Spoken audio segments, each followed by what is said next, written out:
Good morning and again welcome back to my বাড়ির পুজোর blog. আমি আবারও চলে এসেছি আজকে নতুন একটা ভিডিও নিয়ে। এখন বাজে রাত ওই 8:30টার মতো।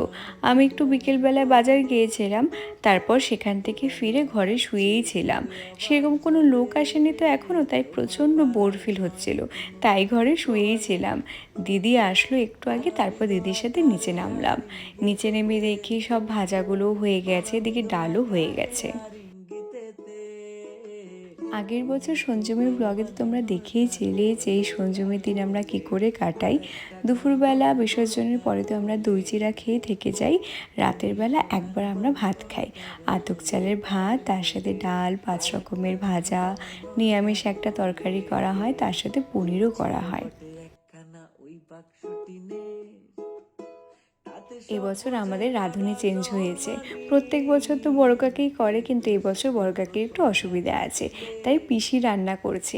আমিও ভেবেছিলাম একটা রান্না করব, কিন্তু আলসামি করে উপরে শুয়েই ছিলাম। তবে একটুখানি বসেছিলাম ভিডিও করার জন্য, একটু কড়াই নাড়ব বলে।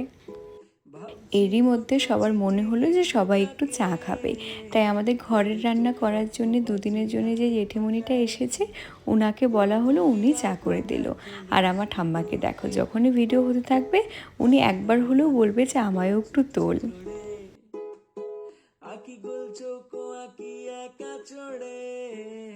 প্রত্যেক বছর সঞ্জমের দিনও কিন্তু আমাদের বাড়িতে অনেক লোক থাকে, কিন্তু এবছর প্রথম দেখছি যে সেরকম কোনো লোকই নেই, শুধু পিসি এসেছে।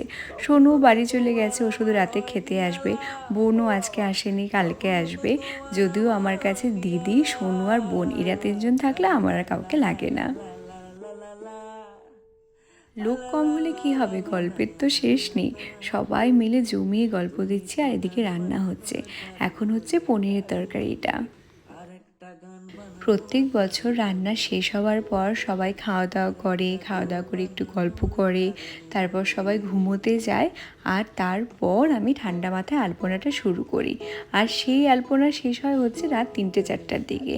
আর 3টে-4টার দিকে ঘুমোতে গিয়ে তো বেশিক্ষণ ঘুমও হয় না।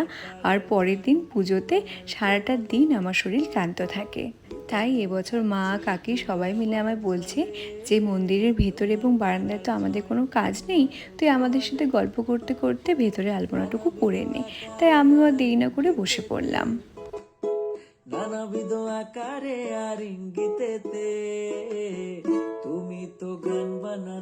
মন্দিরের ভেতরেই ভিটের উপরে তো মা কালীকে রাখা হয়, আর তার সাথে চারিপাশে আরও অন্যান্য অনেক ঠাকুর থাকে। সত্যি বলতে এখানে আলপনাটা প্রত্যেক বছর ঢেকেই যায়, তাই এবছর আমি একটু বড় বড় করে